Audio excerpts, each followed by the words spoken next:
listening to Muslimish Freethinkers, a podcast dedicated to fostering conversations on matters of faith and disbelief.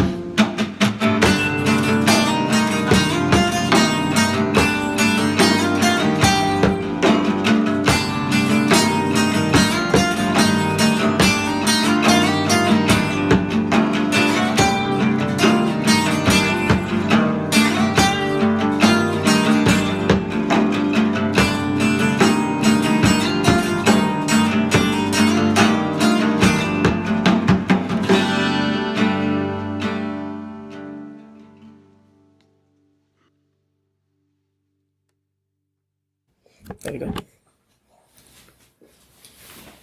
Hello, thank you for coming to what I'm calling the Muslimish Conference.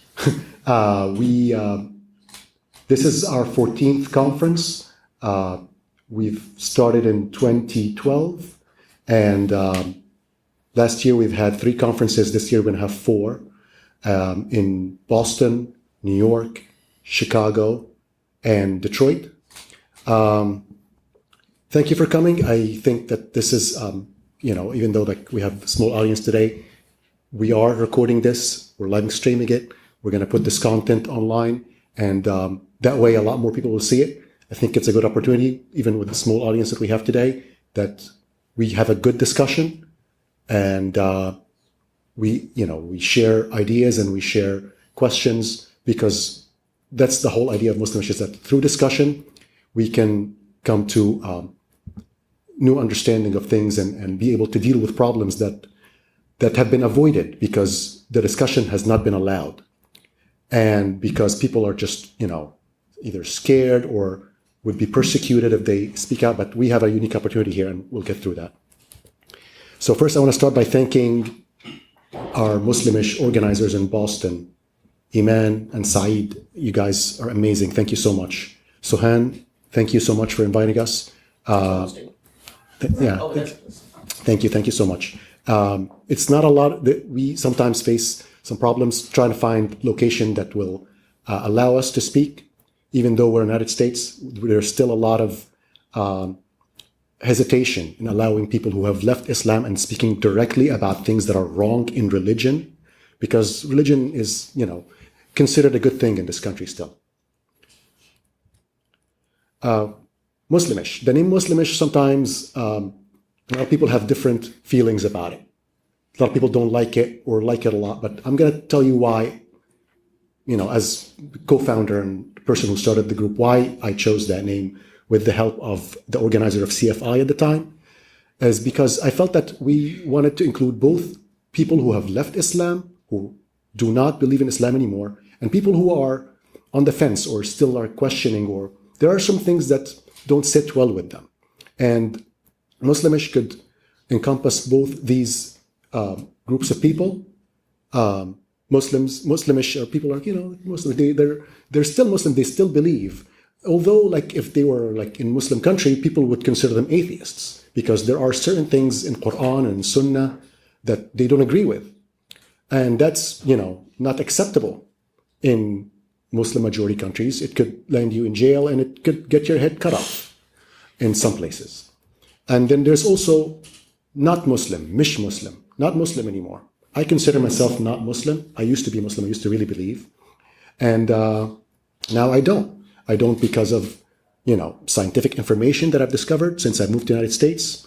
I don't believe because I've had a daughter, and, I don't understand, I feel that Islam is a good religion if you're a man, but if you're a woman, really, I don't understand why you would choose that. But having a daughter really made me think about women's rights in a different way. And when I started talking to my friends in Egypt about giving my daughter, in America, you have to write your will. And I was telling my friends there that I'm going to write my will, I'm going to give my daughter half and my son half. And I was faced with huge backlash and a boycott campaign, even when I insisted on my opinion, when everybody told me that, oh, you're wrong, you think you're the only one who's right and we're all wrong. And I was like, yeah, I think I'm the only one who's right and you're wrong. Because, so I wanted a place for both people who left Islam, but come from Muslim background, and people who are questioning Islam, to be able to have a discussion about the things that don't make sense, the things that are just don't are not in line with 21st century ethics. Modern ethics are better than religious ethics, in my opinion. And we need at least to be able to discuss these things. We at least to be able to have a place where we talk about these things, which didn't exist before Muslimish. And I think Muslimish is still a unique place where both people who still believe and people who left the religion can still talk about these issues in order to make things better, not to just like bash Islam. This is not some, Christian group its whole goal is just to say bad things about Islam in order to get people to join Christianity. We're not like that. We're not trying to get you to join a different religion. We're just trying to discuss the problems that we have in order to fix them. Who we are. We are a group of ex-Muslims and Muslim of various degrees of religiosity. We come together to discuss, to cover. We come together from different diverse backgrounds and cover a broad spectrum of views, positions, from atheist to agnostic to theist, ex-Muslim to cultural Muslim to believing Muslim, and more. We want to discuss ideas that are not allowed to be discussed, and we would go to jail for them in our home countries. And we want to abolish blasphemy laws. This is this is the long version of it, and this is the goals. I like to keep it short and sweet because I want you to know what it is that we're trying to do. We have 3 goals, and we're focused on these goals, and we have already achieved 2 of them, and we will continue to work on these goals. It's the 3rd goal that's the more difficult one, and I don't think we have a clear idea yet how we're going to do it, but we're going to get it done. This is not, and this is why I chose the title Practical Activism, because this is not just a group where we're going to sit together and complain about how bad we have it. We're going to get stuff done. We are not here to say like, oh, we have it so bad, we're persecuted. No, we are here to change that persecution, and we're to hopefully be able to abolish blasphemy laws. This is the goal, to abolish blasphemy laws. Again, the mission statement is to create a place for safe, supportive, and open-minded environment for exchange of thoughts and ideas among current and former Muslims, to foster a pluralist society, and to abolish blasphemy laws. Activities. We have now groups in 5 US cities and 1 Canadian. I call them Speakers Corners because Speakers Corner is a place in London and Hyde Park where I was always fascinated with as a child in Egypt. It's a place where you can go and you can say your opinion and there's an exchange of ideas. Last time I went there, it has been occupied by militant Muslims, and you cannot say your opinion anymore because extreme Muslims have taken over the Speakers Corner in London.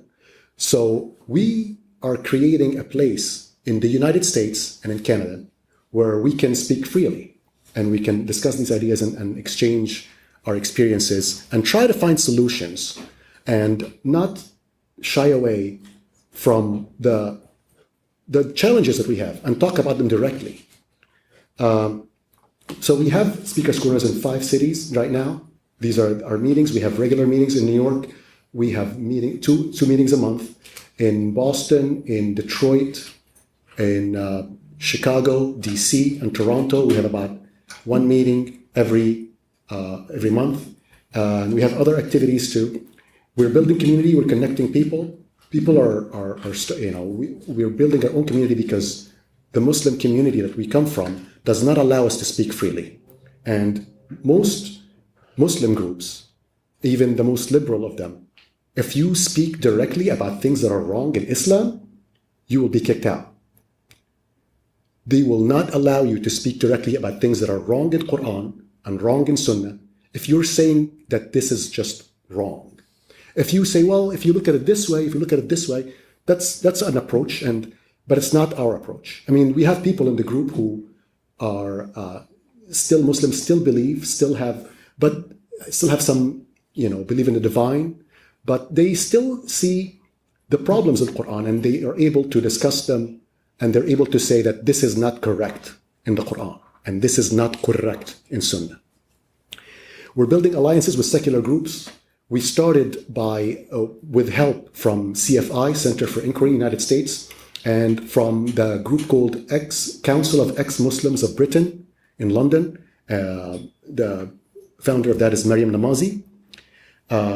When we were first starting, they helped us start a meetup group to try to find others. Maryam Namazi helped me a lot by telling me how, we're organizing things and how the problems that they faced in London. And they have a whole different ballgame in London because there are real extremist groups there.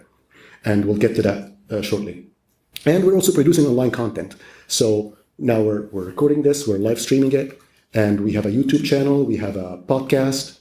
I encourage you to join and subscribe to our YouTube channel and podcast so you can always get the latest content that we're putting out there. Practical alliance. Muslims who want to reform Islam are treated as atheists. So I'm going to use the example of a guy called Islam al-Bahiri in Egypt. He basically is a TV host and he is questioning Sunnah. He's questioning the Hadith. He's questioning the Bukhari, basically, specifically. And he went to jail for that. He was put to jail just not questioning the Quran, just saying that some of the Hadith is not correct.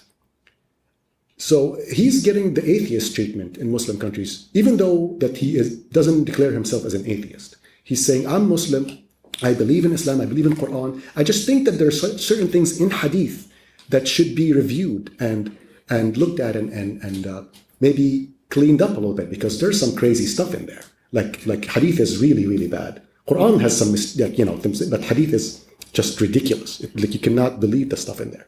And I don't want to go through the details of that right now, unless you want to talk about it. But just for saying the Hadith is not correct, he had been put to jail. Now, that's for people who still believe in Islam. People who say we don't believe, they can't do that. That's a crime in 13 countries. Some of them, they will cut your head off just for not believing that a book that is full of mistakes, scientific, logical, mathematical, ethical, you name it, all sorts of mistakes. And I can go through that if you want. But book with all these mistakes, if you say that this book is not the creation of a divine being, it's not the creation of the creator of the universe who created the galaxies, if you say that, they cut your head off. So there's an alliance here that needs to be had because both people who believe in Islam but want to make it better and people who have left Islam completely, we have a common goal. The common goal is to abolish blasphemy laws, to be able to speak freely so we can either make Islam better or, for people who don't want to believe, not believe freely. I mean, anybody can believe anything they want. I'm an atheist, but I don't mind if anyone wants to believe. That's their choice. It's my issue is if you come and say, oh, you can't say that. You can't say this about Islam because it hurts my feelings. Islam and religion does more than hurt people's feelings. There are real consequences for people. There's domestic violence consequences from ayahs in the Quran that allow a husband to hit his wife. There are consequences for inheritance for, a man gets double the inheritance of the woman. And a lot more issues. So we need to be able to speak about these problems directly in order to fix them. If we keep avoiding talking about that subject, we're never going to get it fixed. So that's, the practical alliance for both people who want to make Islam better and people who just don't want to believe in Islam anymore. They don't need it. We need to work together in order to remove the laws that prohibit free discussion about Islam and other religions, not just Islam. Because in the United States, we have a big problem with fundamentalist Christianity. And that's something that we are working with other groups who, for ex-Christians and ex-Jews towards, it's not just only about Islam, it's all about all religions, is what I'm trying to say. Yeah, practical issues. We have freedom of speech, we have equality issues, we have anti-Muslim racism. There is real racism in America against Muslims. And that's something that both ex-Muslims and current Muslims face. When I go through airport security, they don't let me through because I'm an atheist. My name is still Ibrahim Abdullah, and I'm going to still be stopped there and get the special treatment. And it's okay. I'm not going to, people say, well, why don't you tell them that you don't believe? Because if there's a racist guy who's going to treat me like a Muslim, then I'm a Muslim. Because I am a Muslim. And in many ways, it's not it's not a lie that I'm saying that I'm Muslim. I really am Muslim in certain ways, because these are my people, and I care about Muslims, and I care about the future of Muslim countries, and I want to make it better. We have an advantage in the United States of America that is not in anywhere else in the world. And I use this first example that the European Court of Human Rights ruled in October 2018 that an Austrian woman's conviction for calling Muhammad a pedophile did not violate her freedom of speech. Now, this is I'm using this example because in the last conference we had in Detroit, we had 4 speakers on the panel, and when the question was asked, "What do you think about this?" none of them thought that was incorrect. All the speakers on the Muslimish panel, a group for ex-Muslims and secular Muslims, all 4 speakers did not see anything wrong with the European Court's rule. I see something wrong, because Muhammad, when he was 50 years old, married a 9-year-old girl. Okay? Now, some of you, this is in Muslim sources. This is not like Christian or Jewish. This is from Muslim sources. So technically, that's what a pedophile does. So if you're gonna, I understand that there are some cultural contexts and all that stuff, but at the end of the day, he did do that. So you cannot put somebody in jail for saying that he's a pedophile. That's ridiculous. In the United States of America, we can't say that. Apparently in Europe, you can. Apparently in Europe, which we consider like the free world, you cannot say that. So we have a unique advantage here. We have an American advantage. We have the best country in the world for freedom of speech. We have lower risk of terrorist attacks, because if you go to London, if you go to Berlin, if you go anywhere in Europe, you go to Amsterdam, you're going to find real extreme Muslims. They're real extreme groups. And they are in charge. Like I said, in Speaker's Corner in London, the space that's supposed to be for free speech, it's been taken over by terrorist Islamic groups. Terrorist Islamic groups. These groups don't exist in the United States. So we have a unique freedom that we need to take advantage of. U.S. influences the policy of many Muslim countries, and that's a very tricky one, because we want to be able to change blasphemy laws, but at the same time, we don't want to enable warmongers, because there is in this country a lot of people who just want to go to war and bomb Muslim countries all the time, and we don't want that. We want to abolish blasphemy laws. We want to but it's a very tricky thing. That's why we have not really done anything on that front yet, and there is a lot of indecisiveness within the group about what is it exactly that needs to be done on that front. American challenges. U.S. foreign policy typically supports moderate Islamists. I don't think there's such a thing as moderate Islamists. I think if you're an Islamist, you believe in that ideology, you think that Islam should rule the world and that, there should be no countries and no borders, which I agree with no countries and no borders part. I just don't agree with the Islam should rule the world part. And if you come from that mindset, I don't think there's any common ground that we can work with. Because if you want Islam, if you want Sharia law to be the law of the land, we cannot be allies with these groups.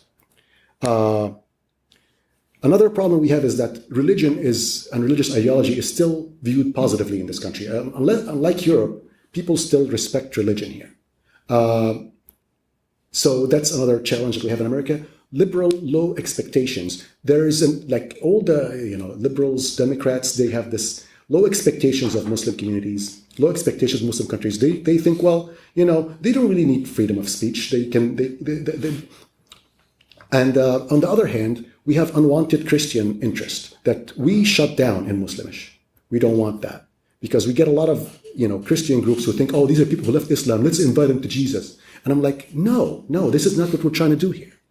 In my opinion, Christianity is a far less intelligent religion than Islam.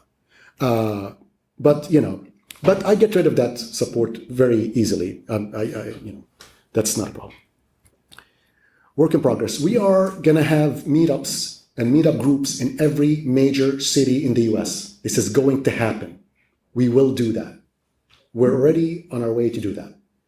We want a majority women board, because I feel that the ex-Muslim or the secular Muslim cause should be a women's cause. We were close to that goal. We're a little bit far from it now, but we're going to get there. And I was just telling Iman that I feel that when I want something, I just put it out there in the world and it happens. And that's what I'm doing right now. We want our executive board to be majority women because we feel that, there's a lot of women's issues within Islam, and I think we need a majority women board. Resources, referrals, and support. We want to be able to provide the support to our members and people who are secular, the same support that the Muslim Brotherhood provides for their members.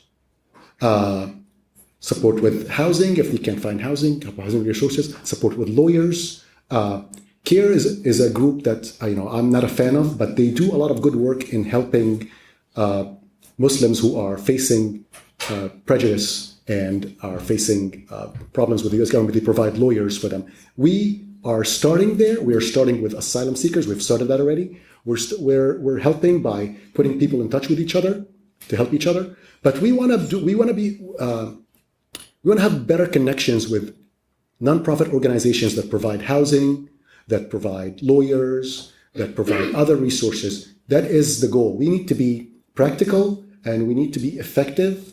We don't want to just talk about things. We want to change things in real life on the ground. Staff member, we need a staff member. This is a completely 100% volunteer organization. And I think we will come to the point where there's a lot of things that need to be done that we need a staff member to do. We're just not there yet. It's on the things that we need to achieve. We need to produce educational scientific content, because scientific content in Arabic, in Urdu, in French, I guess there's content out there in French anyway. But we need to be able to, provide for people, not just our members, content that will explain things in a scientific way, because there's very few resources out there for people. And lobbying, and that's the last one. I put it in there last because within the group internally, we have not agreed yet about what is it that we want to do. But we feel that it's, if we have to take advantage of being in the United States, being in a country that actually influences decisions in Muslim countries. I'm Egyptian. I've seen the Egyptian revolution happen in Egypt, and I've seen how, all it had to take for a 30-year-old ruler to leave power is for Americans to tell him to leave. And he left. And when he left, there was a huge vacuum. There was about a year of complete anarchy, freedom that was not unprecedented. And all the views came to light. The extreme Muslim, the atheist views, and everybody so that there's a lot of opinions out there. But the only people that were organized enough to take advantage of that vacuum were the Muslim Brotherhood. They were able to hijack the revolution, is what we said. And why? Because seculars were not organized. Seculars did not have a group. Seculars did not have goals. So the only ones that were organized on the ground and were able to take advantage of the vacuum were the Muslim Brotherhood. We should not let that happen again. We should be ready when there's the next revolution, which I think is going to happen in 2030 in Egypt. When the next revolution happens, we need to be ready for it. We can't let the Brotherhood take over and then cry over, they took over. Well, who let them take over? We were not organized. Now, before I finish, I want you to know why I'm talking to you today, what I want from you, because I want something from you. I want you to help us. Tell your Muslimish friends we need to grow in membership. We have groups now and we need to start new groups in every major city. I want you to tell your Muslimish friends, people who are secular, who are not extremists, who have views that don't fall within the rigid framework of Islamic religion. So anyone who fits that description, please tell them about the group and invite them to come, because we want membership to grow.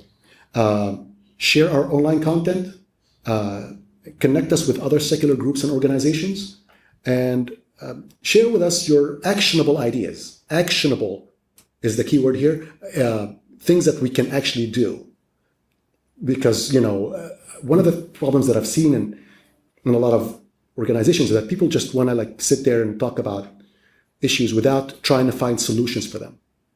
We want to find a solution. We want to achieve things. We want to change the status quo that's been, happening here and in Muslim countries for a long, long time. And that's it. Thank you so much for coming, and visit our website. And I look forward to your questions, and I look forward to a discussion with you. And thank you so much.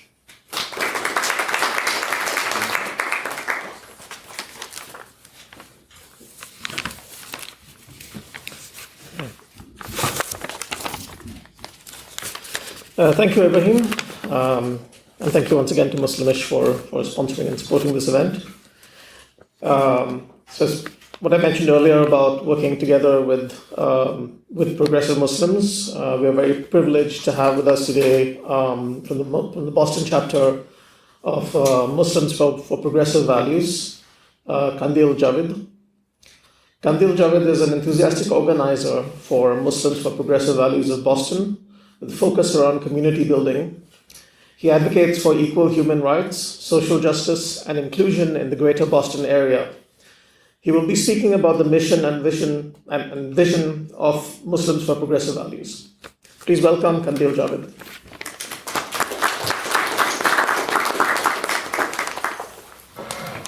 Thanks, Owen, and thanks for organizing this. Thanks to Muslimish for coordinating with us to get progressive Muslims here on the panel.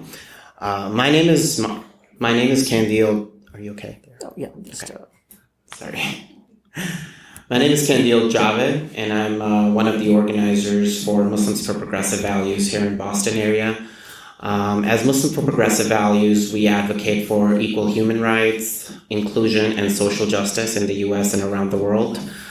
Our vision is to rebuild an inclusive Muslim community with the freedom of conscience and allowing safe spaces for Muslims to be themselves. Our main goal is to really allow Muslims to be who they are and still be in a space where they can practice and their faith and be who they are, right?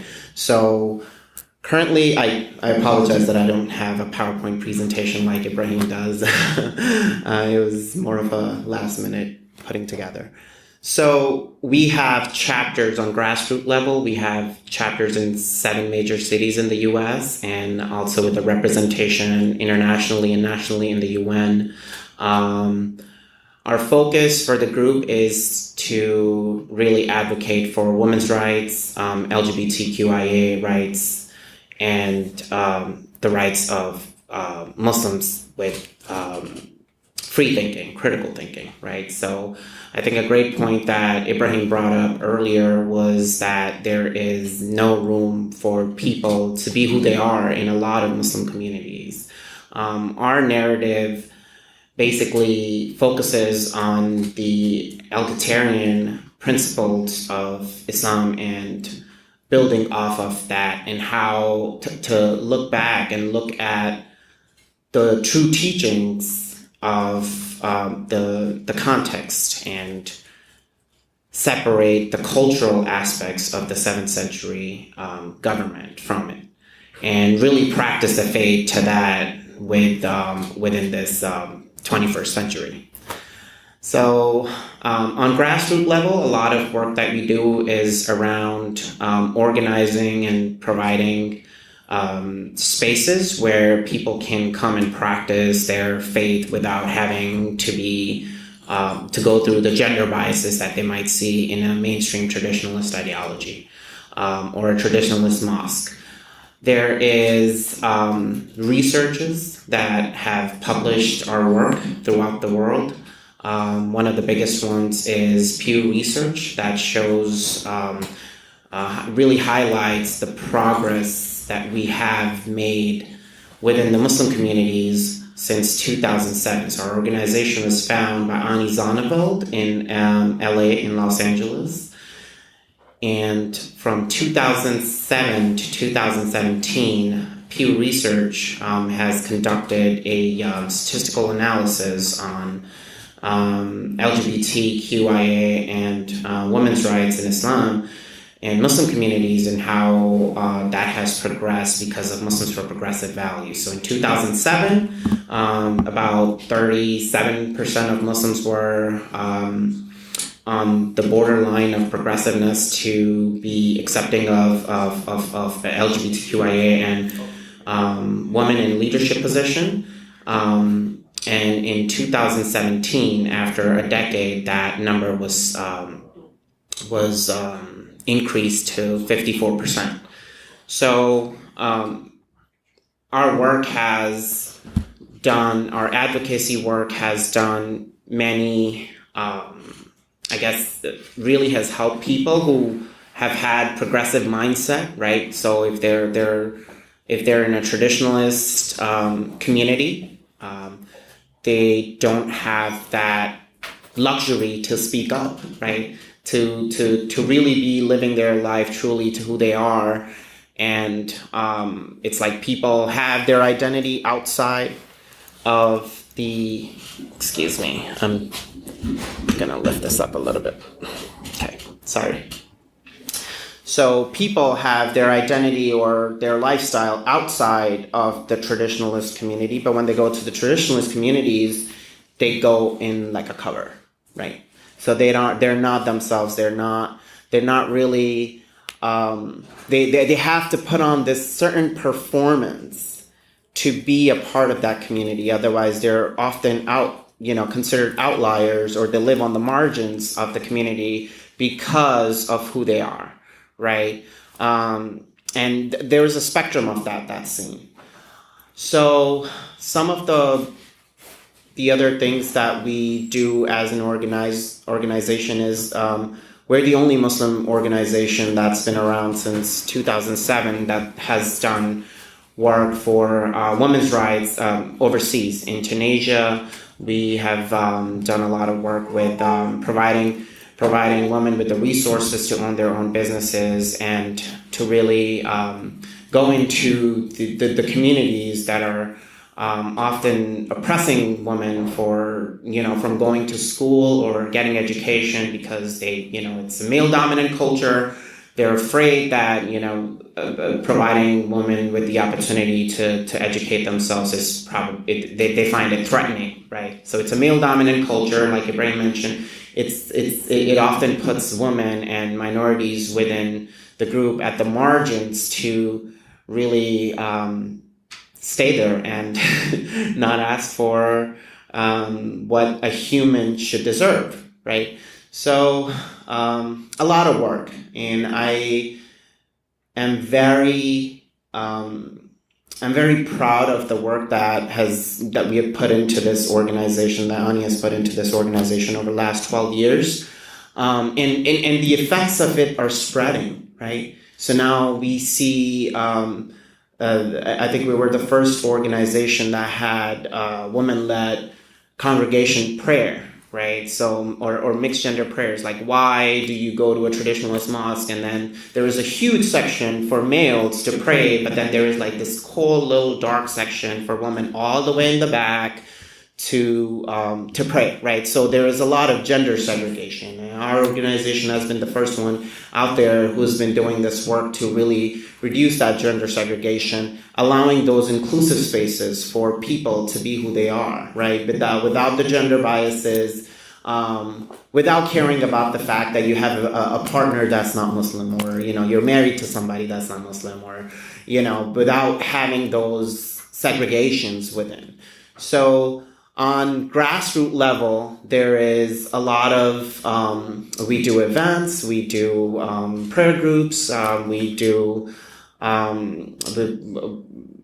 work with the local organizations to really build that inclusion, right? So I'm very happy to be here, and oftentimes we get this label that like we're not Muslim enough, which is very nuanced to me, because I think that whatever my belief is, whatever my faith is, it's between me and my creator, right?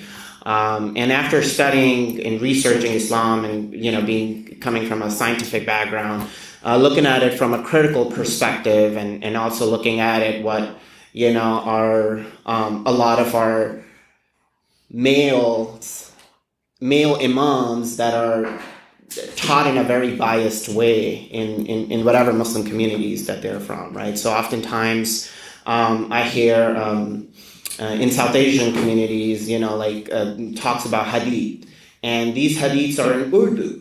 And then they're just these pretty little meme-looking like pictures that are, either homophobic or are telling women how to dress up, right? Or are saying things that are making it sound like as if Islam is the only faith that's out there, right? The only. So that ideology is really, it really takes away the true teachings of the context in its nature, right? So it's interesting because we have never seen. In my life, I've never seen a space that is so inclusive that it doesn't care if you follow Sunni, Shia, Ahmadi, whatever your subsection identity that you belong to, or whatever your faith affiliation is.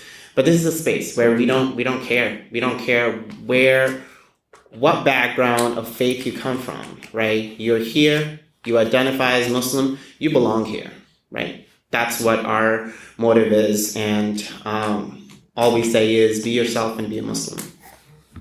Thank you.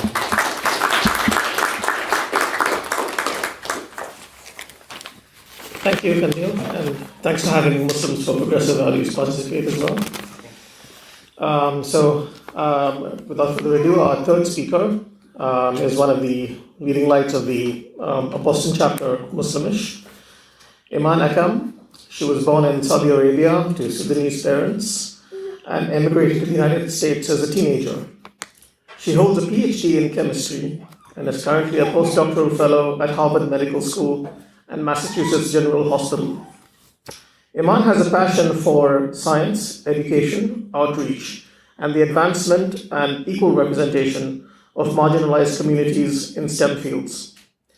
She will be speaking about implicit bias and the status of women in Islam. Please welcome Iman.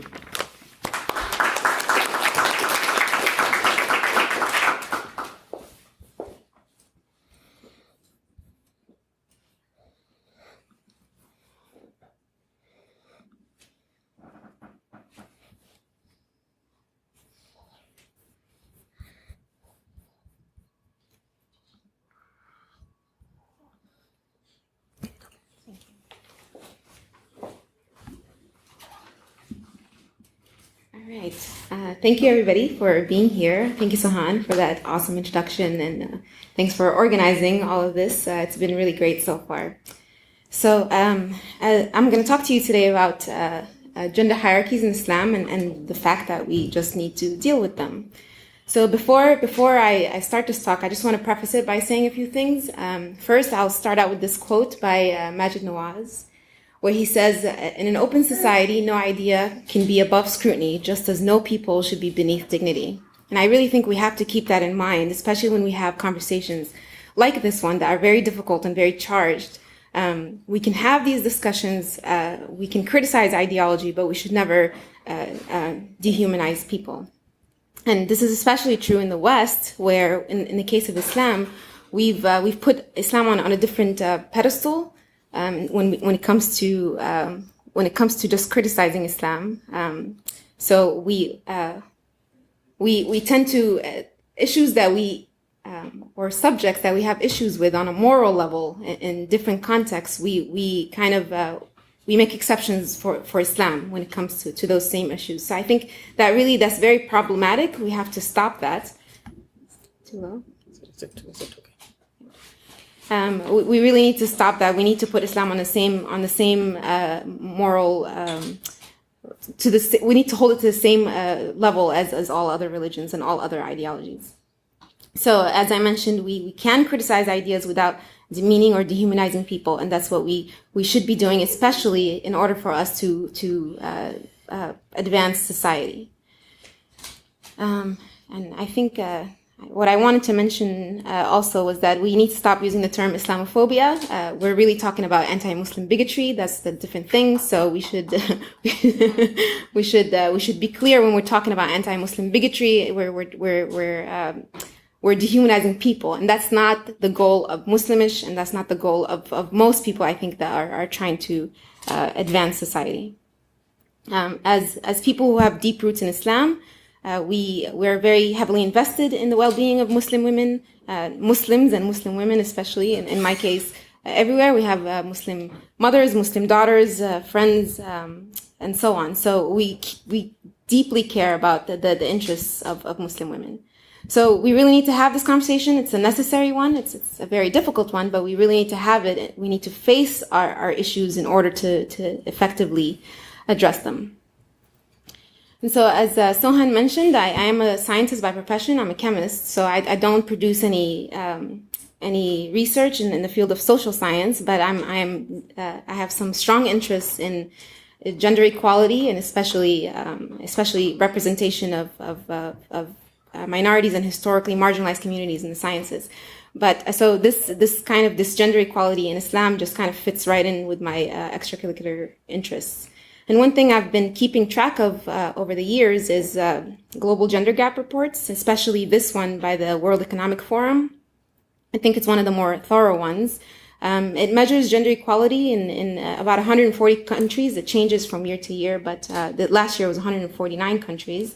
And it does so based on 4 parameters, which I think is the most thorough of all the other gender gap reports that I've seen.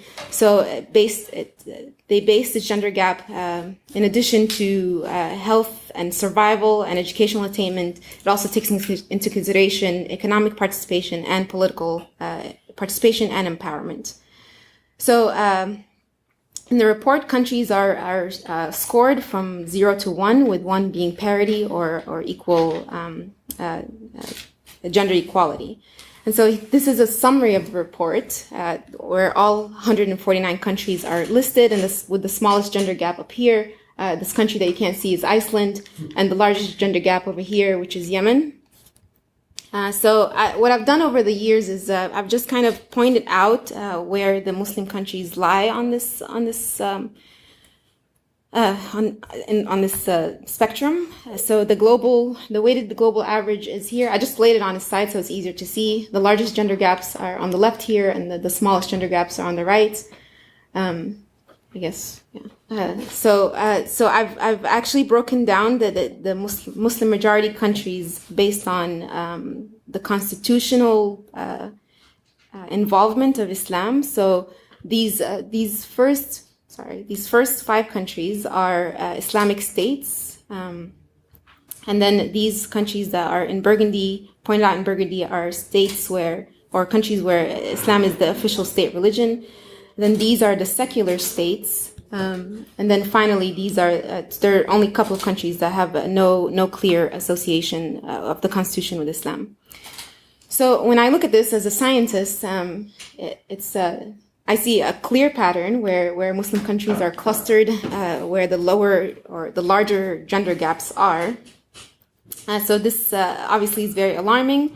And what's even more alarming is when you look at the details of this report. So 84% of Muslim majority countries surveyed fall below the global average. 60% of Muslim majority countries in the survey fall in the bottom 17% of ranks. I'm going to say that again. 60% of the Muslim majority countries that are in the survey are in the bottom 17%. The 5 countries with the highest gender gap are all Muslim majority, and then 14 out of the 15 lowest, or the countries with the highest gender gap are all Muslim majority countries. So, as hard as it is to believe, it's actually been getting better over the years. So there is progress. We're making progress, but it's still pretty bad in 2018. So these countries are countries from all over the world, from all different continents, all different regions. They speak different. There's multiple languages spoken in all these countries. There are a variety of cultures, of course, and the only thing that's uniting all these countries that are clustered here at the bottom is the religion. So I think we really do need to take a look at what's going on in the religion. So some things that we can agree on is that the Quran defines Islam. I think no one would disagree with that Muslims follow the Quran and Quran defines Islam. There aren't even that many surveys or much scientific data that shows this, because I think it's pretty undisputed. But if you want to see some data, this is by the Pew Research Fund, which the Pew Research Center surveyed, in this case, Muslims in sub-Saharan Africa, and most of them agree that the Quran is the word of God. And another thing that unites Muslims, of course, I should say most Muslims, but across the world, is that their belief in Allah and the Prophet Muhammad. And we also know that Muslims from a variety of countries, a variety of regions agree that religion is very important to them. So Islam is very important to them. So because of this, I really do think that we really need to take a deep look into Islam and the Quran. And I think it's not like a new topic that there are Quranic verses that establish women as second-class citizens. There are many of them, but I'm just going to mention two today. One which places value on the testimony of men versus women. And also the second verse that I'm going to talk about is the hierarchy within a marriage, hierarchy of men and women in marriage. So this verse, which is from chapter 2, it's verse 282. So this is the Arabic version, and then this is the Sahih International Translation. And it's a lengthy verse, so I'm just here highlighting the part that I'm talking about, that says, "And bring to witness 2 witnesses from among your men. And if there are not 2 men available, then a man and 2 women from those whom you accept as witnesses, so that if one of the women errs, then the other can remind her." So I think it's pretty clear that in this verse establishes that the testimony of one man is equal to that of 2 women. And some apologists have said that this is in the case only of a contract for debt. But regardless, I think the point is clear that the testimony of 2 women equals that of 1 man. The other verse, which is, I think, the most problematic and it's the most difficult to talk about probably, is the verse in chapter 4, verse 34, which says that men are in charge of women by right of what Allah has given one over the other and what they spend for maintenance from their wealth. So righteous women are devoutly obedient, guarding in the husband's absence what Allah would have them guard. But those wives from whom you fear arrogance, first advise them, then if they persist, forsake them in bed, and finally strike them. But if they obey you once more, seek no means against them. Indeed, Allah is ever exalted and grand. So as I mentioned, this is a very problematic verse, and a lot of people have a lot of Muslim scholars have done a lot of work to reinterpret or to re-examine this verse and kind of soften the edges of the message there.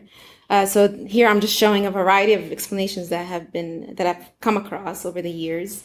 Probably the most common, and the one that when I was in school in Saudi Arabia, this is the one that we were told, which is that the punishment should be the corporal punishment should be light and should be done with an object no larger than a toothbrush. And recently I heard from a speaker that was here at MIT say that it wouldn't even be considered domestic abuse in the US, which I just thought completely missed the point. But anyway, I think no matter how we interpret this verse, no matter what we say about it, the message is still clear. There is still an established hierarchy, which is that men are in charge of women. Men are placed above women. And I think this holds no matter how we see this, no matter what we say about this verse, this holds. So I think there are a few things that we need to do that in order for us to really address this problem. And first, I think we have to face it. So we really cannot delude ourselves into thinking that these verses are not interpreted in the way that make women second-class citizens, because the reality is they are. No matter what we say in the West, no matter how we try to reinterpret these verses, the truth is that the majority of the world, the majority of the Muslim world, see that Islam there's only one interpretation for Islam. So this is again research from the Pew Research Center. It's a survey that asked Muslims from a variety of regions across the world, and these are tens of thousands of Muslims that were asked about the interpretation of Islam. And the question is asking is if there's only one interpretation of Islam, and you can see that the majority of Muslims agree that there's only one interpretation of Islam. This interpretation is one that puts women, places women as second-class citizens. This manifests itself in a variety of ways. So besides this, the fact that the Muslim countries cluster at the bottom of this gender gap report, we see this manifests itself in a variety of other ways. So for instance, in one study that was done by Alexander and coworkers, they looked at patriarchal values and how they are held, and they found that Muslim. So this says, I'm sorry, it's so small. This says Muslim, and then this is broken down by Sunni and Shia.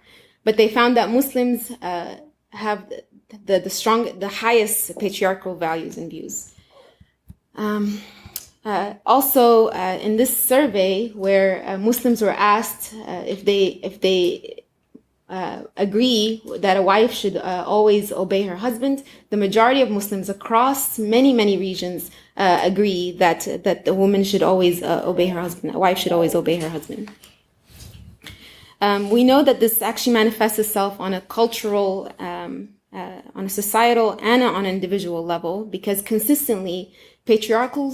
So in the same study by Alexander, they looked at how this looks in Muslim majority and Muslim majority and Muslim or non-Muslim societies. So this first bar is Muslims that were surveyed that live in a Muslim society, and this is a scale for patriarchal values. So the higher the scale, the more strongly patriarchal values are held. So this is Muslims who live in a Muslim society, and then these are non-Muslims that live in a Muslim society. Here are Muslims that live in a non-Muslim society, and non-Muslims that live in a non-Muslim society. So in each case, Muslims have a stronger patriarchal values, but people in Muslim society in general have a stronger patriarchal values than non-Muslims. Another way that this, which I find this to be the most disturbing, this group collected data from several surveys over the years from several countries, and in the survey, people were asked whether or not they support public gender equality. So this is the percent of people that agreed. So here with this red line, this dashed red line, I'm showing the 50% mark. And you can see that with only a couple of exceptions, most people are not in support of gender equality. I think if this doesn't deeply disturb you, then you're not understanding all the implications, because this is exactly what brainwashing looks like. Because the lighter gray bars are women and the darker gray bars are men, and they both don't support gender equality. I think that's just it. I think it's pretty disturbing. I'll come back to this a little bit later. So I think it's very clear that the way that Islam is practiced and in the majority of the world places women as second-class citizens.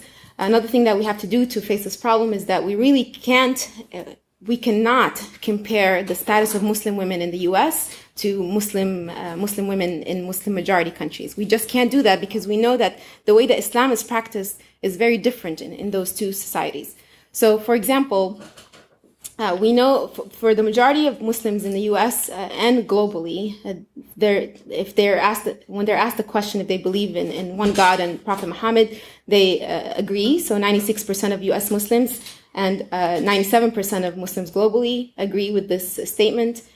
But if we look at the second question, which is whether or not the Quran should be read literally, word for word, only 50% of U.S. Muslims agree with this, but 80% of Muslims, in this case in sub-Saharan Africa, I think this is the only region that was surveyed in this case, but 80% of those Muslims think that Quran should be taken literally word for word.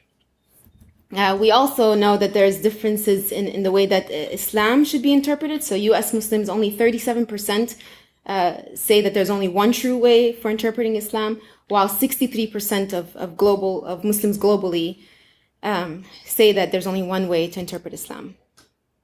In this survey, which I thought was interesting, this looked at 4 Muslim majority countries, but also compared to the U.S. And so this first question here is, if there was a job shortage, men should get the priority.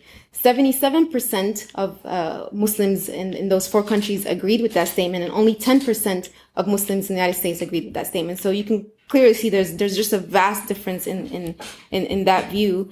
And the second question was whether or not men make better political leaders. 75% of Muslims in those countries say that they do, and only 22% of Muslims in the U.S. So the way that Islam and Muslims the way that Muslims practice Islam is very different in the West compared to in Muslim majority countries.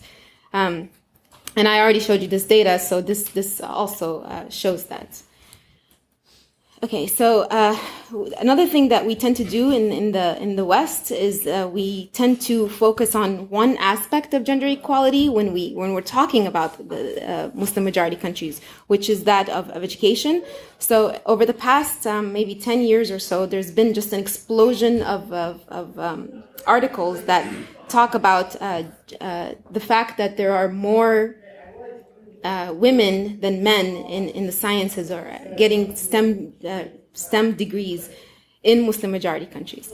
But this fails to account for this phenomenon, which was called by these researchers the gender equality paradox, in which women in gender equal countries are more likely to pursue careers out of just general interest, while in Muslim majority countries, women are pursuing careers in order to pursue financial freedom. So we really can't look at just education as a parameter. We really need more scientific studies that focus on the psychology of Muslim women, because I think there's just not enough research. The research that there is really paints just a horrifically disturbing picture. So, for example, this study that looked at Muslim women in Indonesia and in Norway, the Indonesian Muslims responded that according to most Indonesian respondents, Islamic norms prescribe male leadership and allow for husbands to beat a disobedient wife, and this is regarded as crucial for a wife's destiny after death. And this was not the response of the Norwegian Muslim women. So anyway, I do think that we don't talk enough about this problem because it's very charged. And what happens a lot in the U.S. is that our message gets ground to dust between the mortar and pestle, that is the Western conservatives and liberals. Liberals hijack our message to push anti-Muslim bigotry, and liberals label us as bigots, as anti-Muslim bigots. And I think that needs to stop. So we just need to face our problems, and that's all I have to say about this. So thank you for listening.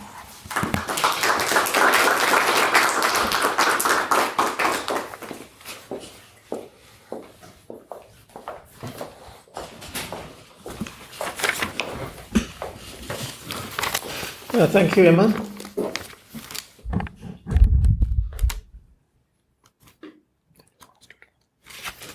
So, also from Muslims from Progressive Values, we're very privileged to have with us another speaker. Ehsan Leki is an American immigrant from Morocco, a survivor, and a local social justice activist. In the wake of the financial crisis, her commitment to justice drove her to take on Wall Street as a regulator at the Federal Reserve. We saw the largest banks again putting us in jeopardy with corrupt and complicit politicians unwilling to hold them accountable. That reignited her fire to bring integrity and security to our economy. Ihsan is organizing to amplify the voices of communities from Brookline to Fall River to fight for the Green New Deal, Medicare for all, and universal free education. She will be speaking about her faith journey and how to strengthen our communities. Please welcome Ihsan.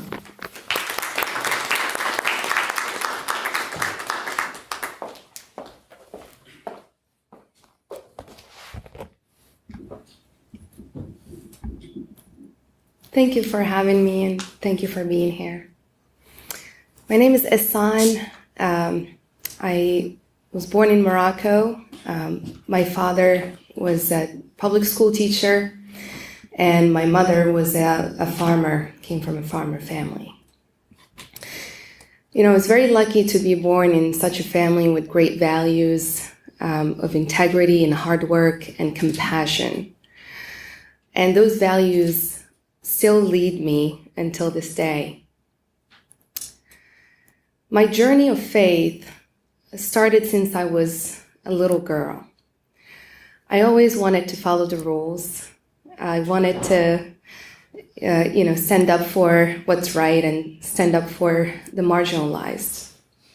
When I was a little girl at school, I would always want to help those who are in need.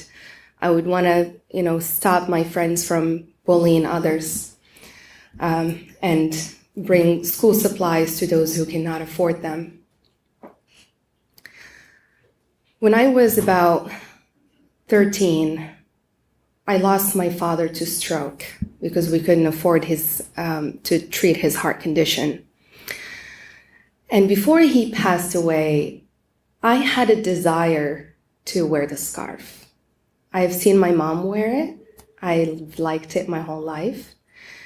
But I also really was disgusted by being treated as an object every time I'm outside, being harassed by men everywhere, teenagers who are following their leads.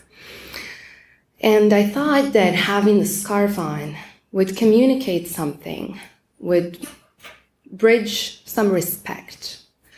So I came up to my father before he passed away and I said, I really want to wear the scarf. And he said to me, you're too young for that. You want to do it when you're sure of it.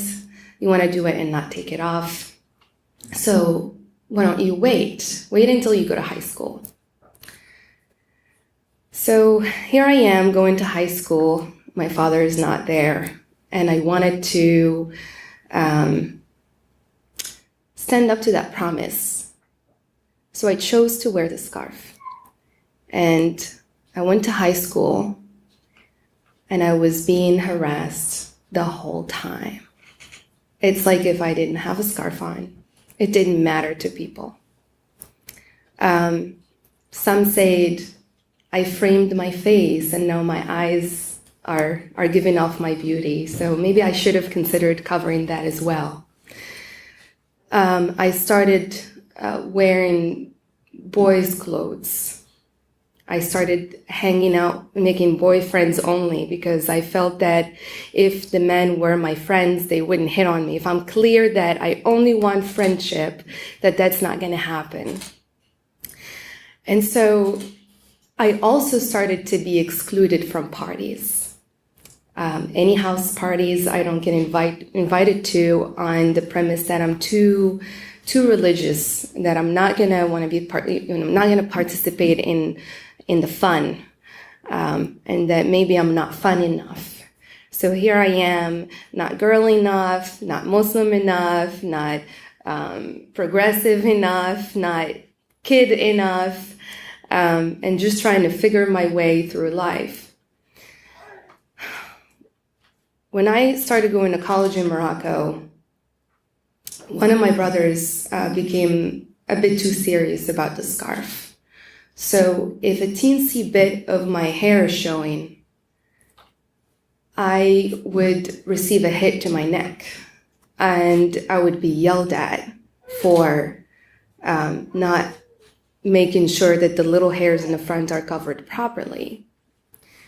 And this is the same person who, was dating his wife for 10 years before they got married, and who, to me seemed very progressive and very open about having relationships in life as we explore who we want to choose to bond with.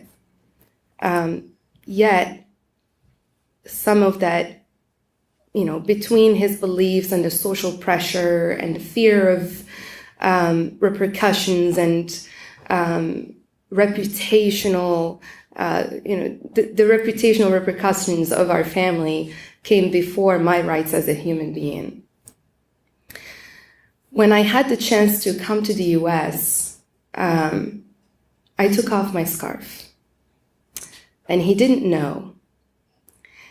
I wanted to simply fit in and not be noticed. And I didn't want anyone to know what my faith is. I was in an exploration path of what Islam means to me. I was born in a Muslim country, raised on these values, being told to do this or do that, being told that education is a human right and that we ought to research, we ought to learn so that we can get closer to understanding the things around us, the creation. So my path to Islam, my true path to my faith and my spirituality really started in America, in having that freedom to question, the freedom to criticize, the freedom to say, you know what, I only want to, right at this time in my life, I feel closer to this part of my faith. And maybe I haven't had enough experiences to understand other things, but will follow my life and see where that path will lead me.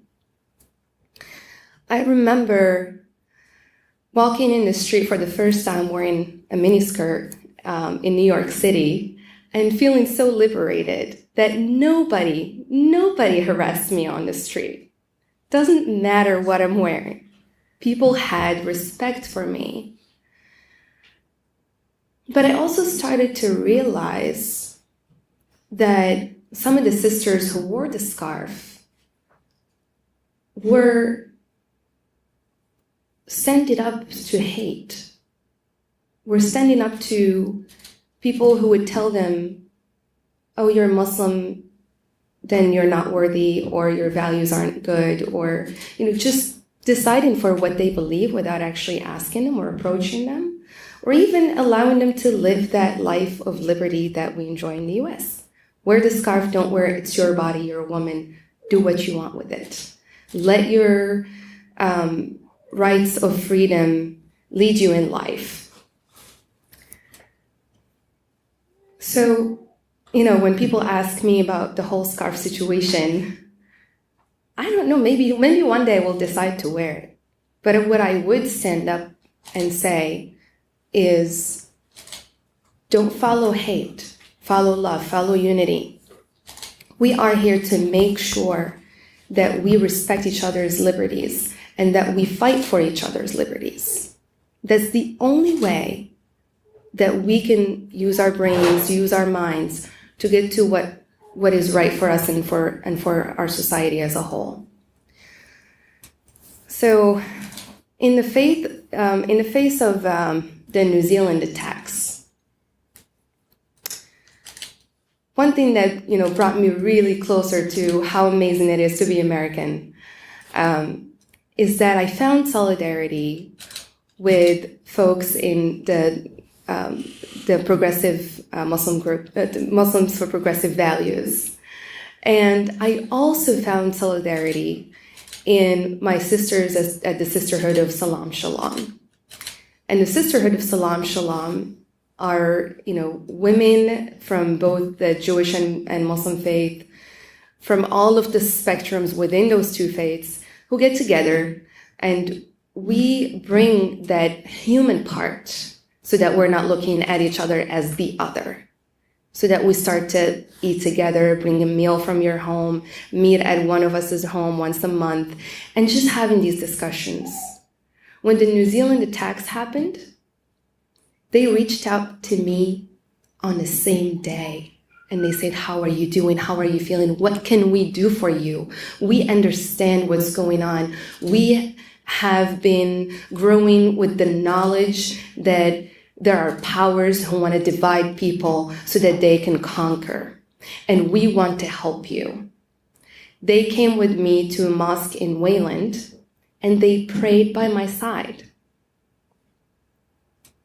Now let me contrast that with what happened in Morocco when I took my husband for the first time. We were married here for 3 years, and we finally could afford to make the trip.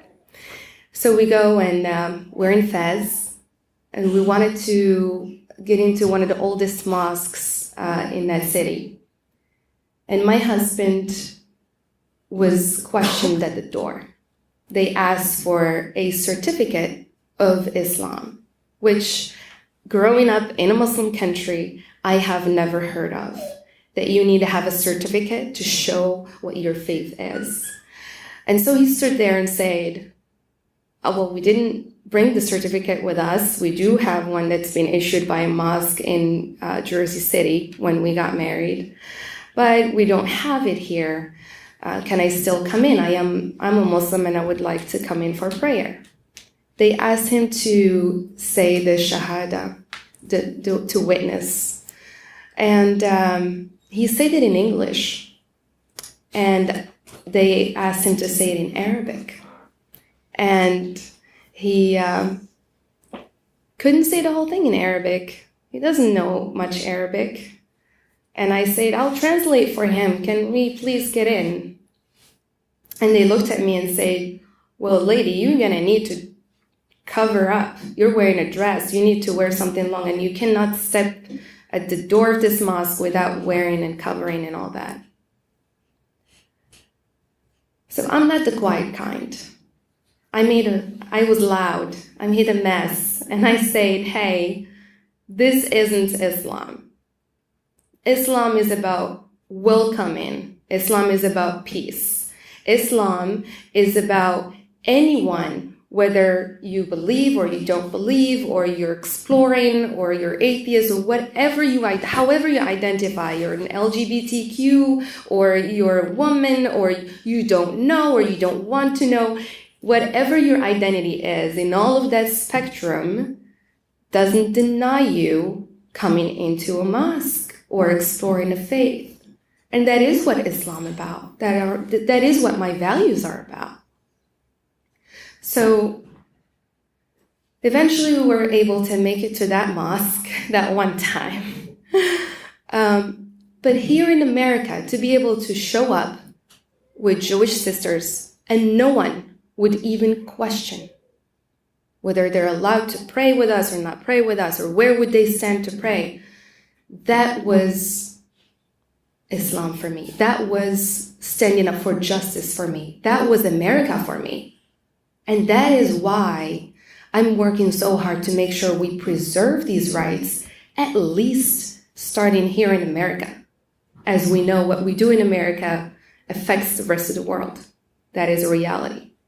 So we need to stand up to our values here. We need to reach out across the aisle. We need to reach out to our neighbors, bring it into our homes.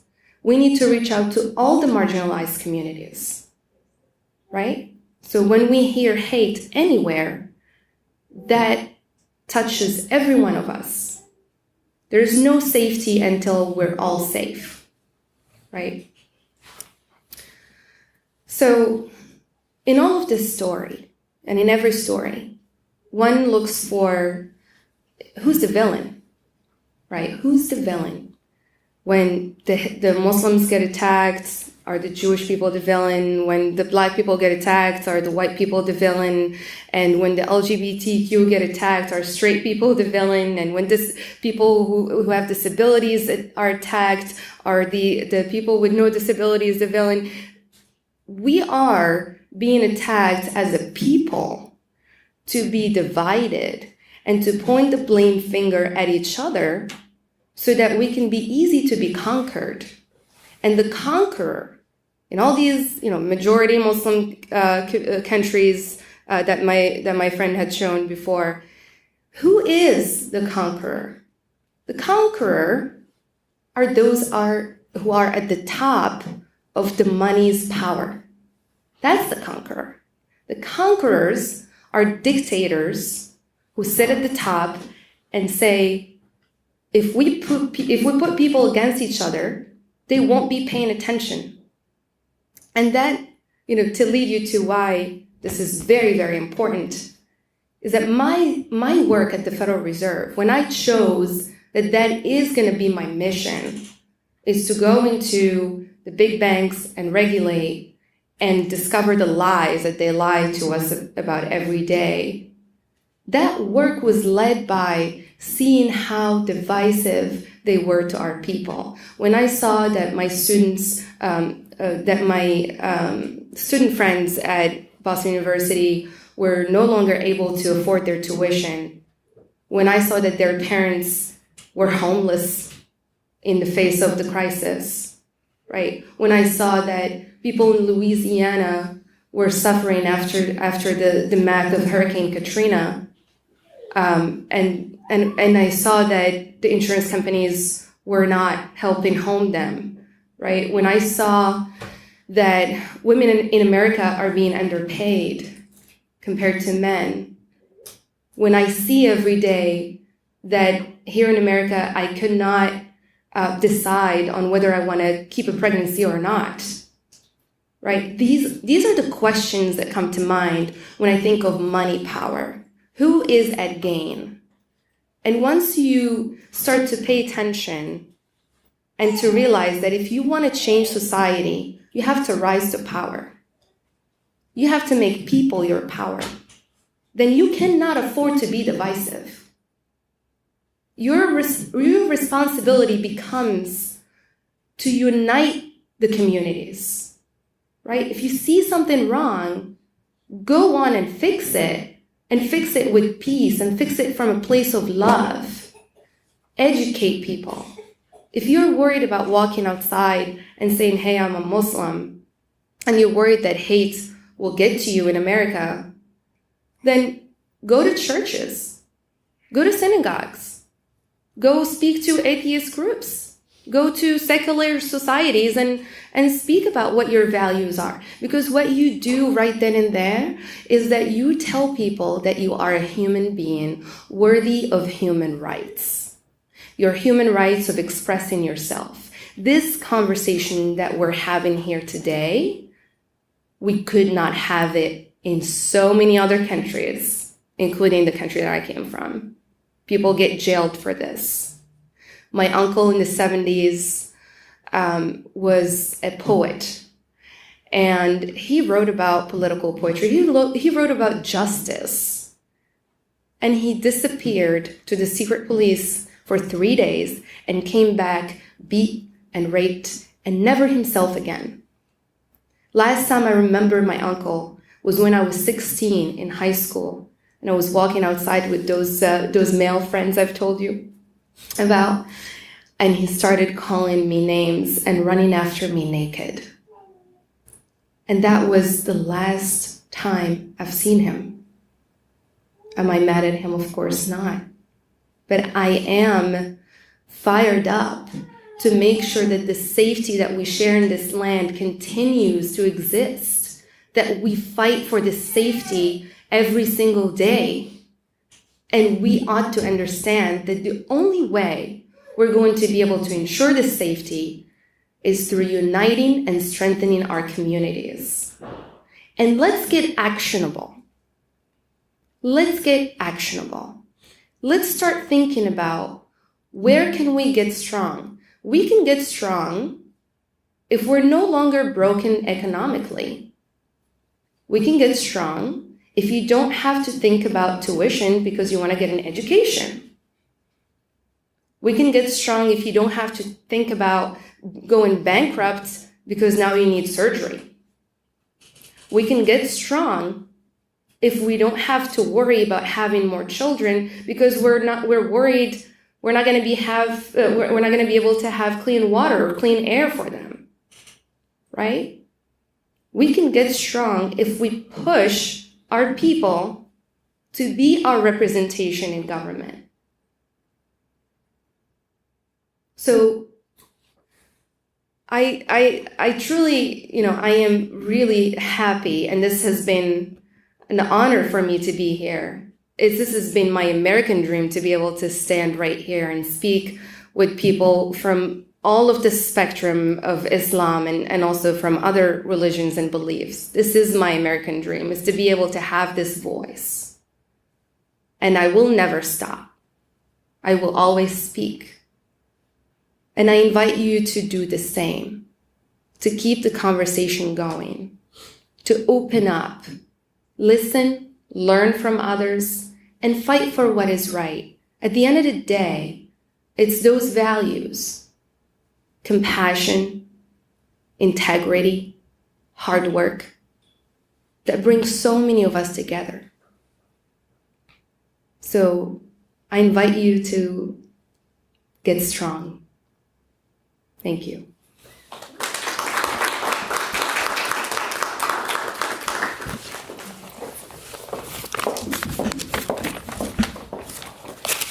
Thank you, Ehsan. So our last speaker for the break is also a leading light of our local chapter, Said Benjabli. He's a human rights activist, blogger, and blogger from Morocco, living in the United States. Through his channel, Benjabli works to empower women and promote a new global enlightenment movement that integrates Eastern wisdom and Western philosophy to liberate spirituality and morality from religion. By 2005, when he received his bachelor's degree in Islamic studies in Morocco, Benjabli had already accumulated more than 12 years as a young Islamist activist and leader. Benjabli then started blogging about many Islamic topics, becoming a pioneer among Arabic bloggers. He also founded and was elected the president of the Moroccan Bloggers Association. In 2010, Benjabli was named by the French magazine L'Express among the 100 most influential people of Morocco as a leader in the fight for digital freedom of expression. In 2011, during the Arab Spring revolutions, Benjabli was the founder of the 20 February movement, which mobilized protests in Morocco and prompted the king to change the political system and constitution. He will be speaking about the dynamics of Islamic extremism. Please welcome Said.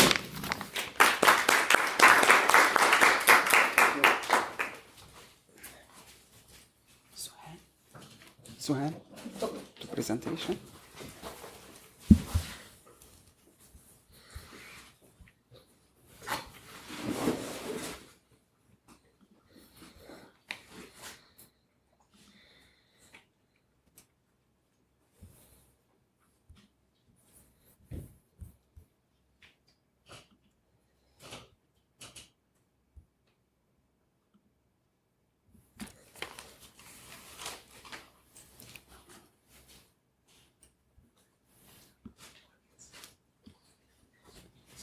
Hello. I will talk about Islamic extremism from a psychological point of view. So, there is many approaches to Islamic extremism, but I think we need that too, because Islamic extremism is not just about terrorism. Terrorism is for sure Islamic extremism, but that's what we know about Islamic extremism. But there is other types of Islamic extremism that has more danger and more impact on the world. Like, this is Muslim Brotherhood. They are not jihadists, but they became jihadists later. And this is women. Women don't have right to travel alone, but they have right to fight. So they can't drive a car, but they can use the Kalashnikov. So Islamic extremism is going bigger and bigger. And as I will explain, it's not just about terrorism. There is other type of Islamic extremism that we are not aware about, like Do you see? What's freedom go to hell or democracy go to hell? Throwing gay from a young boy gay from a high building. So more throwing. This is slaves. You see, a slave woman, Yazidi woman, is cheaper than a chicken. And we have more slaves killing someone because they claim he is a magician, a witch, or someone he couldn't fast Ramadan, a young boy. He has been crucified because he didn't fast Ramadan. Or cutting hands, legs, stoning women. I couldn't put a real picture because it's not appropriate to be here. We see a child killing a child because he was listening to Western music. That's his crime. And they will cut his 15 years old boy. They will cut his head. You see, monuments. I mean, archaeological monuments. Or music, burning musical instruments. Music, it's not allowed. But Hitler, God bless him, and massacred those who insult Islam, cut their heads. So that's what is coming. That's the future. If you see that, that's just someone hurting himself. It doesn't matter. But this one, that's the progress they are talking about. That's what they want to bring to the West. So we can get a bigger picture. We need to talk about those, because those who make extremism possible, and those too. I mean, countries, governments, like even Indonesia, they are whipping this woman because she gives someone a hug. That's why. Giving a hug.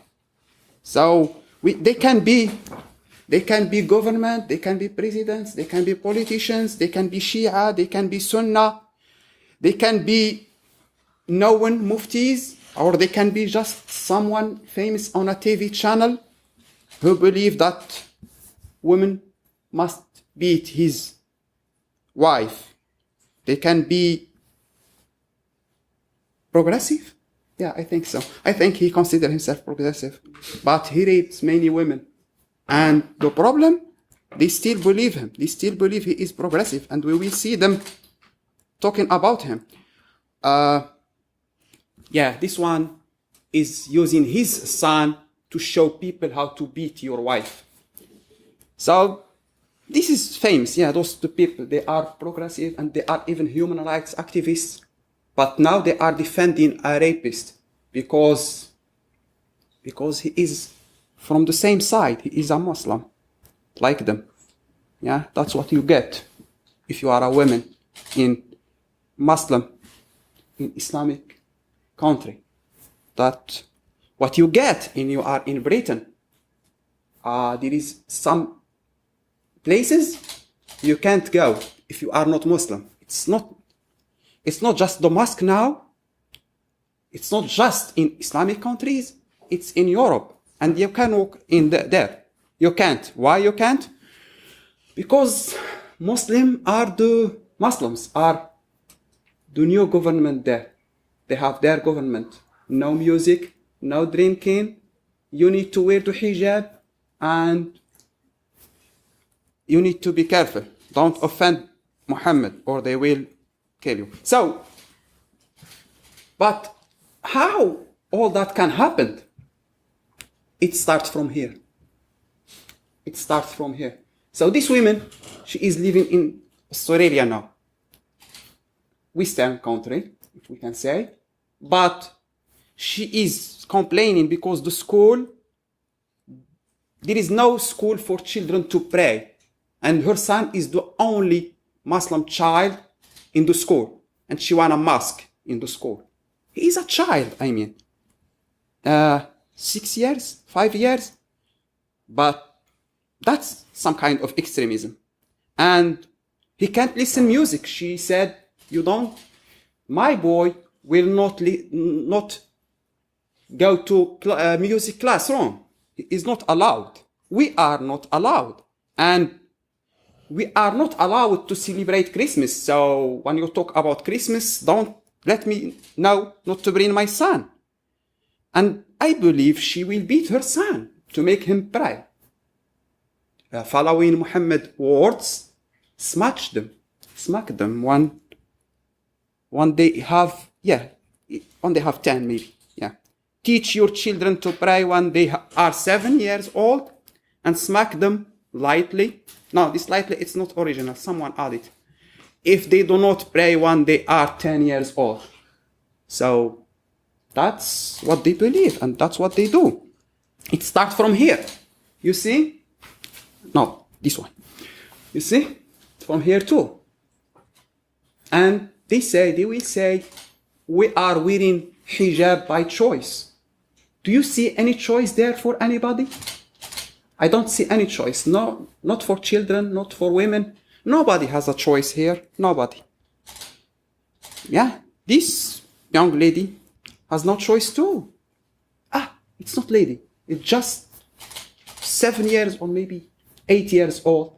I can't recognize. She isn't lady yet, but you see. Or this one, child, another child. Or this one. Extremism can be just like that. Hurting your child. Or hurting someone else. You see? Hurting your child or sending your child to the war. How to raise a bomb suicidal child? That's extremism. Extremism, we can say, they kill the husband, the wife, the father, and the mother. They killed their own child. Now she is a teenager now. They kill her because she didn't wear hijab or because she shouted something. So that's what they kill her. So Islamic extremism is levels. It starts from someone who hurting himself, or someone who is hurting his family, or someone who is establishing a new government in London streets, or someone who is taking the government of some countries, like Muslim Brotherhood, or like what's happening in Algeria, or what's going to happen in Algeria, or Sudan, or Iran. That's a high level of extremism. But the highest is the violent extremism, the terrorism. That's the highest one because it's without border. It doesn't recognize any countries. It doesn't recognize any laws. It just they want Khilafah around the world. That's what they want. They want the Islam to conquer the world. That's what makes them happy. And that's what they will try to do. And that's what they are doing now. So, most people, they talk about extremism, but they talk just about what we can see. Behavioral extremism. But there is another kind of extremism. It's cognitive extremism. Extremism, it starts from here. It starts from the mind. There is public extremism, private extremism, so private can be in the family, can be in the group, the community, in the mosque, but there is extremist beliefs and extremist emotions, and that's what we can't see, and that's what we don't talk about, and that's what we need to talk about. So Islamic extremism is the adoption of extremist beliefs, emotions, and behaviors that content the modern value of humanism. They have their own norms and they have their own values, and they want to share it with the world. So Islamic extremism is about abnormal or dysfunctional emotions, beliefs, or behaviors. That from psychological approach. So these abnormal emotions, beliefs, and behaviors in science is a subject of abnormal psychology. So there is 4 criteria to classify and to look to the abnormal behaviors. It's deviance, violation of the social norms, or distress, or dysfunction, or dangerousness. So, I mean, deviance, we can't rely on that, because if you are in a majority, Muslim majority countries, you are extremist. Why you are extremist? If you are atheist or progressive Muslim, you are extremist there. That's what they will say to you. That's how they will label you, and they will take you to jail. So we can't rely on that, because distress is something subjective too, but dysfunction and dangerousness, that's very important. And that's why I showed you this 5 level of extremism. So we will rely on the dangerousness as a criteria to classify the Islamic extremism as abnormal behavior. So that's the symptoms. It's practicing harmful religious or behaviors to the self or to others, or holding negative emotions toward yourself or toward others, and adopting harmful religious thought. And the explanation, the psychological explanation, is dysfunctional behaviors result from dysfunctional thoughts. That's the cognitive behavioral approach, and it's the approach that look most accurate in our case. So treatment, there is a treatment too. The cognitive behavioral approach provide explanation and provides treatment too. So the treatment based on the CB is called CBT, and CBT programs are widely used around the world and in the United States. CBT programs are widely used for in many fields, including healthcare and criminal justice system. And there is strong evidence that CBT for offenders reduce crime. And it's CBT programs. Why we choose CBT approach and CBT programs? Because CBT can be used to help reduce Islamic extremism behavior by prevention, intervention, and conversion. Even you can talk to an extremist person and you can make him a healthy person just by talking. That's why it is important. CBT provides the means to correct flawed cognitive behavior process behind extreme behaviors for victims and offenders through individual and group therapy. So we saw some pictures. We looked at these pictures, and now we will remember what we saw. And extremism include many involvers. So like not all extremist persons are in the same level of extremism. They don't have the same level of responsibility. So like there is some active extremist, or just passive extremist, like a child or a woman, someone making her wear the hijab. Or it can be a career extremist, like shuyukh, like politicians. So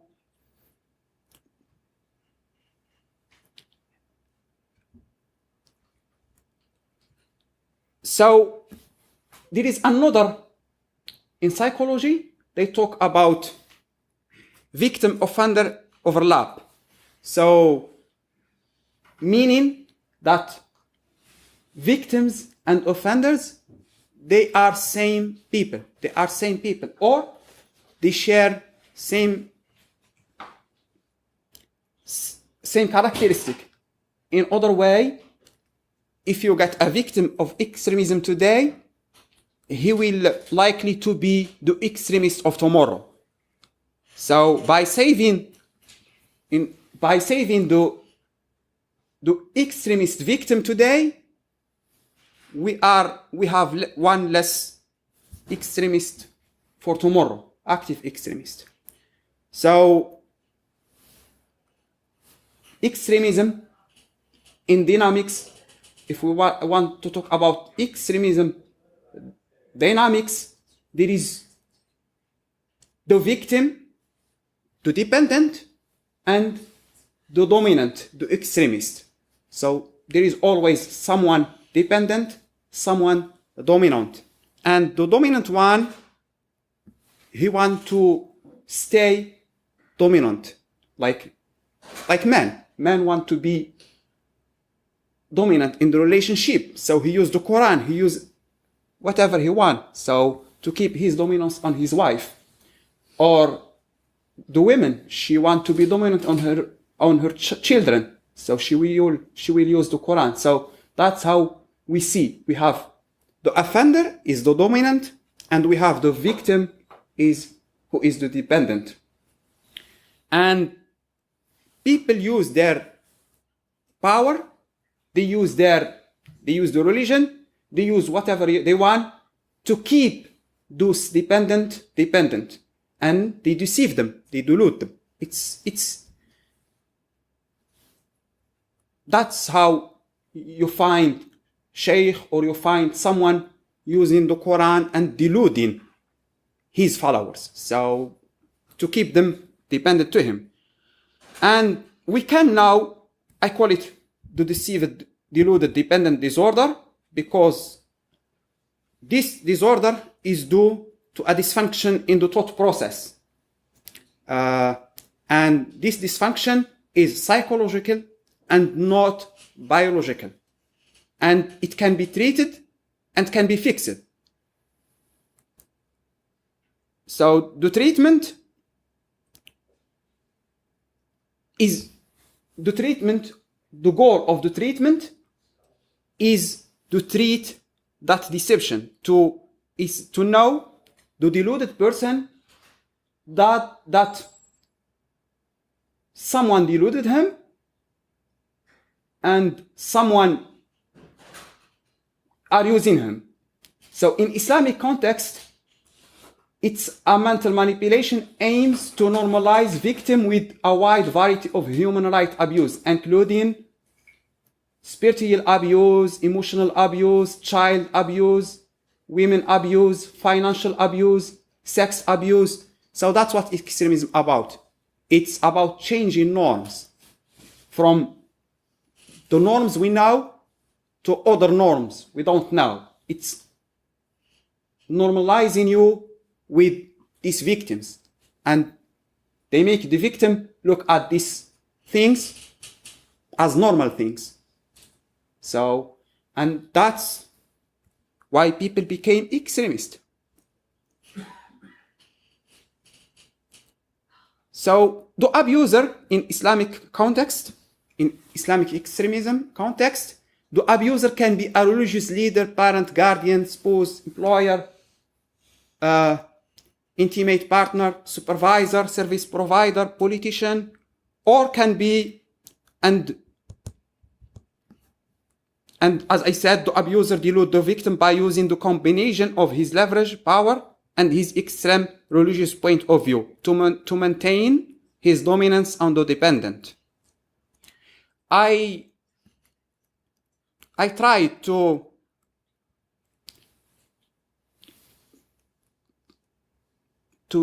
list some symptoms. It's a very long list, so I'm not going to go through the list, but if you love the main figure, like sheikh or politician more than you love yourself or your children, there is something going wrong with you. Or if you listen to some leader without questioning, there is something wrong. Or if you share the same clothes, or you share the same music, or you don't listen to the music at all, there is many symptoms that we can recognize that this person was being victimized by another person and was deluded by another person. It's a long list, so we are not going to go through it.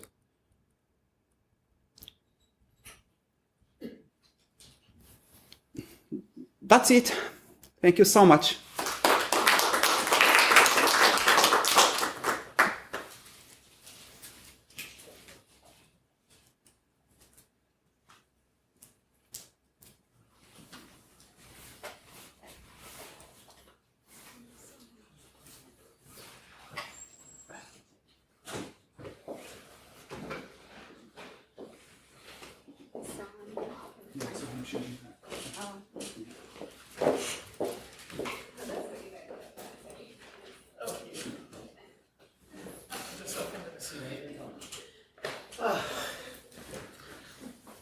Hello, everyone.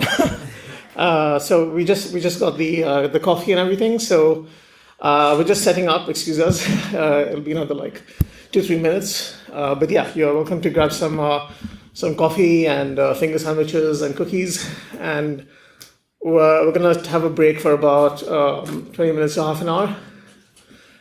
The bathrooms are all the way down the hall to the left.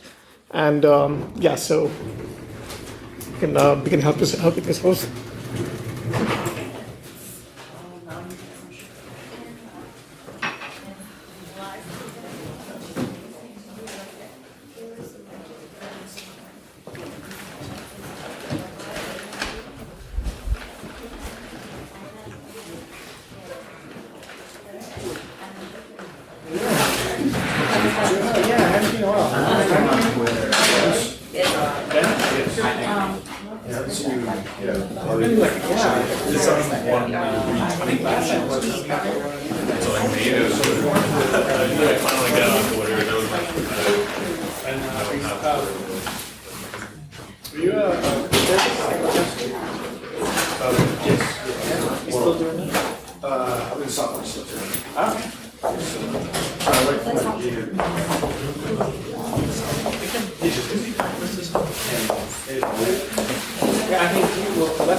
Social work.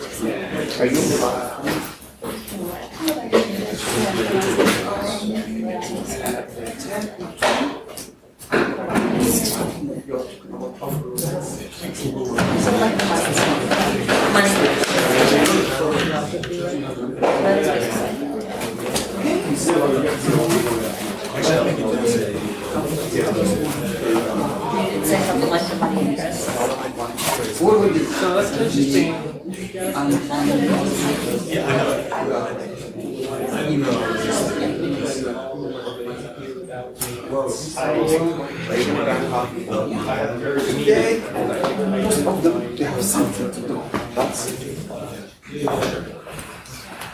Well, I have a good explanation.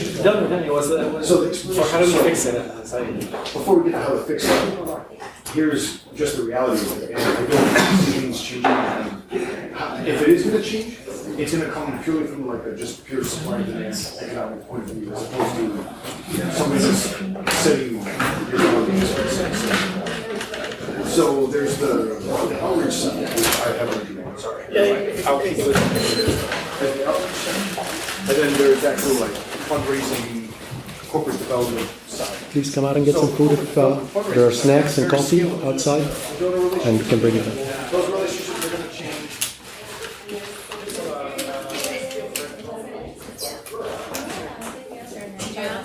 Yeah.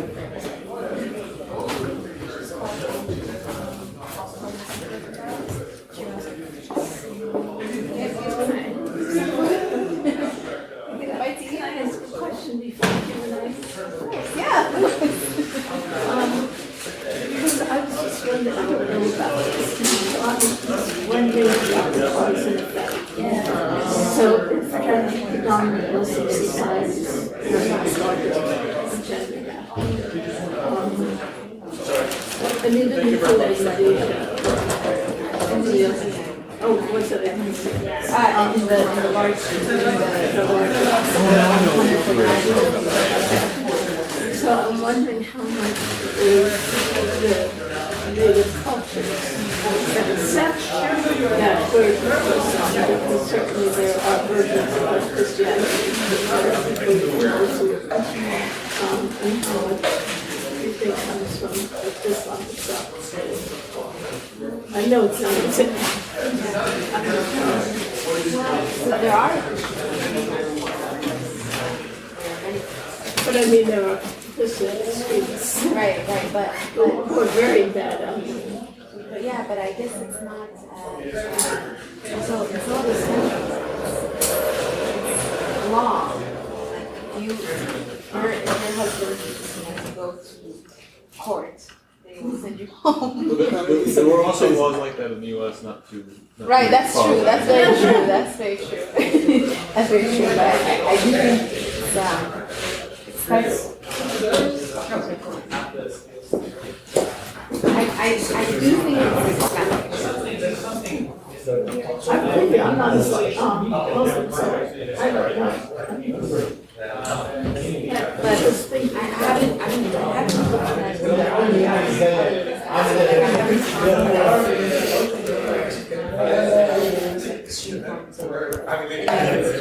I'm only focused on that. But I think maybe I should do that. Maybe I should look at that. So then, you know where the government is decaf? Oh, there's one with an O on top. Okay, there's one with an O on top. Or a D.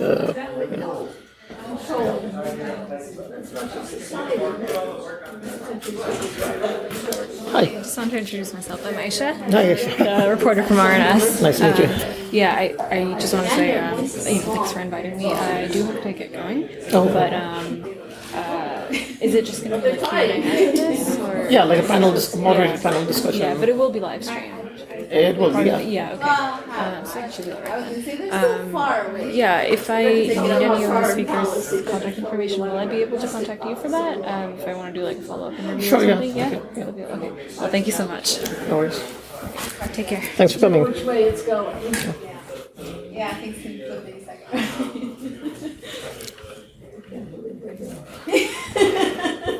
That's what I say almost every And now I'm day. going to wake up and it's going to all be at night.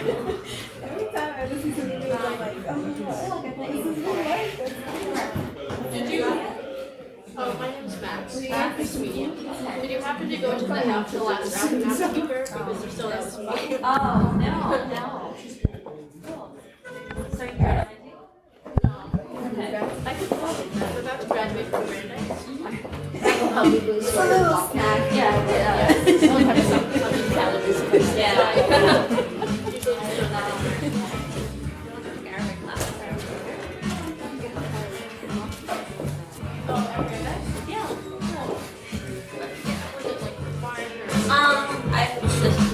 Just waking up in the morning, got my face alarm.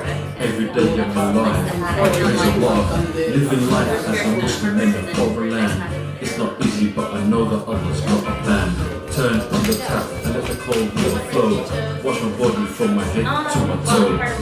Eat breakfast, cook a pot and frosties. Turn on the kettle and make Arabic ollie. My beard looks good and my hoodie is Rafiq. You got to represent and you preach on the streets. Yeah, I meet up and say salam to the Yankees, go to the Pakistani and you go on your Iraqi. Go to the tomb, you go in marble arch. When I see a sister by herself, looking mashallah, she was wearing hijab. and looked religious. She had very good character and vision. Thank you for listening to Muslimish Freethinkers. Do let us know what you think of this episode at facebook.com/Muslimish. Don't forget to visit us at muslimish.org.